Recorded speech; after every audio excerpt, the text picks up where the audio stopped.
Welcome to Marriage Steps podcast, where reducing the divorce rate one marriage at a time is the goal, and following my 6 marriage steps is a path to help get us there. I'm your host, Dr. Wyatt Fisher, licensed psychologist and marriage counselor. This show is for your marriage, so call 303-596-6836 with your questions for me or suggestions on what topics I should cover. You also can email me at info@drwyattfisher.com or message me on Facebook at facebook.com/Dr. Wyatt Fisher. That's DrWyattFisher. Quick announcement, just as a reminder, the Total Marriage Refresh event is coming up September 28th in Denver, Colorado. If you've never attended one of my seminars, I highly encourage you to come. I go through the 6 proven steps necessary for marital satisfaction. There's no group sharing. A lot of people get scared about that. It's very multimedia, so it's engaging, and there's a lot of time for just you and your partner to process through everything that's discussed. So couples leave with a tremendous amount of tools in their toolbox. There's an early bird discount until August 31st of 50% off. So if you're interested in that, go to my website, drwyattfisher.com, and click on live events. Today I'm going to talk about 4 steps to resolving vicious cycles in your marriage. A vicious cycle is when you and your partner have an area you fight about, or you have tension about, or you have problems with again and again and again and again. That's why it's a cycle. It goes around and around and around. And normally what happens is one partner's weaknesses rubs up against another partner's weaknesses, and then it just plays off each other like a ping pong match. If you've ever played ping pong, it goes back and forth, back and forth, back and forth. I have a ping pong table in my basement, and I love to play ping pong. And it's a great analogy of this, where if you have a vicious cycle going on in your marriage, it can feel like there's no way out because you just go back and forth and you fall into this rut, this vicious cycle. So I'm going to share an example of a vicious cycle my wife and I fell into when we were first married. And maybe as I'm sharing my example, you can be thinking about your example. So when my wife and I first got married, my wife avoided sex. She was not interested in sex. She avoided it at all costs. And the reason for that is she had sexual trauma in her upbringing. She was exposed to a lot of unpleasant things, and so that made her enter into marriage hating sex and thinking sex was dirty, and that people that desired sex are dirty, and sex and love do not go together. So she had all these negative beliefs in her mind about sexual intimacy when we got married, and neither of us understood that or knew that that was actually there, that her upbringing had left such an imprint. But once we entered matrimony, it became very evident because she avoided sex. And my reaction to that as a young person, we got married pretty young. She was 21, I was 23, fresh out of college, fresh out of undergrad. This is before any psychological training on my part. I would get, initially, when she would reject sex, I would feel rejected. And I would feel lonely, but what would come out would be anger. And so we developed this vicious cycle. She would avoid sex, I would express anger. The more anger I expressed, the more I seemed unsafe to her, so she avoided sex even further. The more she avoided sex even further, the more angry I became. The more angry I became, the more she felt like I wasn't sensitive to her trauma, so she retreated even more. And a vicious cycle started in our marriage early on, the first couple years of our marriage, and that became our pattern for a while until we finally were able to start working through it and receive healing. But that really crippled our marriage in those first early years, and that was our vicious cycle. She would avoid sex, I would get angry. The more I would get angry, the more she would avoid, the more she would avoid, the more I would get angry. Vicious cycle. So step 1 on solving these vicious cycles is to identify what is yours. What's your biggest vicious cycle in your marriage? All marriages have them. because there's weaknesses for you, weaknesses for your partner, there's differences in your wiring, differences in needs, all sorts of things creates vicious cycles. Couples usually have 3 to 4 vicious cycles, but a lot of times they can have just one primary vicious cycle. And for my wife and I, this was our primary vicious cycle in the early days of our marriage. So what is your vicious cycle? You may already know what it is and maybe on the tip of your tongue, or you may need to think it through. What is our vicious cycle? Because step 1, you can't resolve vicious cycles until you can name it. You need to be able to name the cycle and to be able to really identify what it is for you and your partner. Step 2 is you want to look at your part. How are you contributing to the vicious cycle? It's so easy to point the finger at your partner. Sometimes, people will make a joke and say, I give them the finger and then I point the finger. But you need to look at, instead of pointing the finger, point the finger at yourself. What is your part of the vicious cycle? So with my wife and I, for years, I pointed the finger at her and I blamed her, that it was all her fault, that she was avoiding sex. But after I started recognizing our cycle, our vicious cycle, and started looking at my part, I recognized that I was handling the situation poorly. I was reacting to her avoidance with anger and with harshness. I was not being careful or sensitive to her trauma. I was making it worse.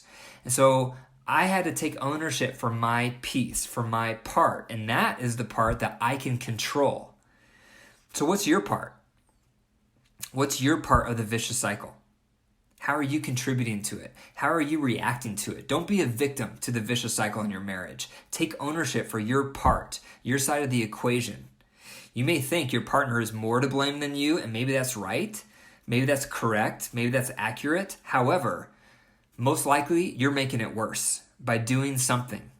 So you need to identify what is your part in the vicious cycle. That's step 2.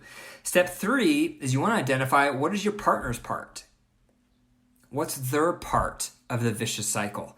So when I go back to the example with my wife, obviously her part is she was avoiding sex because of the trauma in her background. So even though the trauma was highly crippling for her, she needed to take ownership that she wasn't doing much to heal the trauma or to work through the trauma or to resolve the trauma or taking responsibility for how her avoidance was impacting our marriage. She had to identify and acknowledge and own her part instead of just blaming me that I was handling the situation with harshness and anger. She had to also take responsibility for her part of this vicious cycle. So what's your partner's your partner's side of the vicious cycle? How are they contributing to it? Okay, that's step 3. So far, we have what is the vicious cycle. You need to identify it. Step 2, you have to identify your part. Step 3, identify your partner's part. And ideally, you would do this together. You need to process and talk through this together. You may get stuck. You may not quite understand what your part is or your partner's part, or you may have different assessments of how you're both contributing. And if you're at an impasse or you become at an impasse with this, you may need to seek some outside help through a trusted friend, family member, or a counselor. But you may need some objective person to look at your relationship and hear what's going on, and for that person to identify which part you both are playing. I had a couple today I was working with in my practice, and that's exactly what I did with them. They were describing their fight and how it goes and the pattern, the vicious cycle became very clear to me. And so I pulled out my whiteboard and I drew a circle, and I drew the husband and what he was doing, and then I drew the wife and what she was doing, and how it was a vicious cycle. The more the husband did his side, the worse the wife got. The worse the wife got, the worse the husband got. And that's what happens, a vicious cycle. But sometimes it's helpful to see somebody so they can point out what your vicious cycle is, because sometimes it's hard to identify it and put words to it. Once you've done that, you've identified the vicious cycle, you see your part, you see your partner's part. The next step, the 4th step when resolving it, is you need to focus on how you both can improve your side. Don't focus on what your partner needs to do different.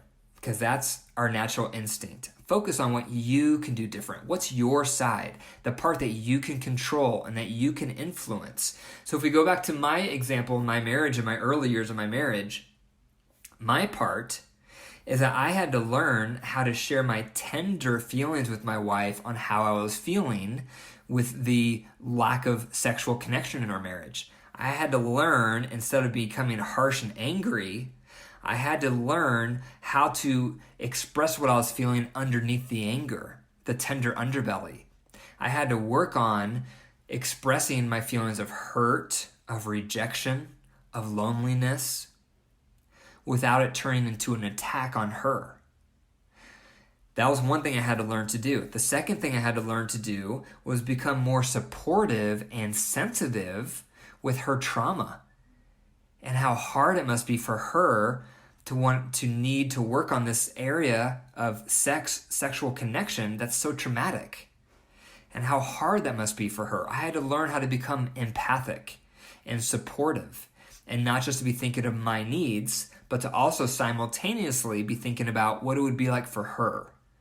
So one eye in, one eye out. So that was my growth areas. That was the things that I had to take ownership for, the things that I could focus on.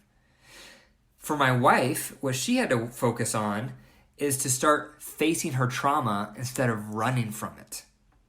She had always run from it. And so she had to recognize for the first time, she can't run anymore. No matter how difficult, no matter how hard, she had to start facing it. She had to start receiving help for it. She had to start reaching out for counseling for it. She had to start reading books about it. She had to do it because she knew it was the right thing to do, and she wanted to do it, not just because it was what I wanted her to do. She had to own it for herself. In addition, she had to focus on what could help her feel safer in our sexual connection so that she wouldn't feel triggered with her trauma. What would that look like? What were some steps that she could take towards me sexually? What would she feel comfortable with?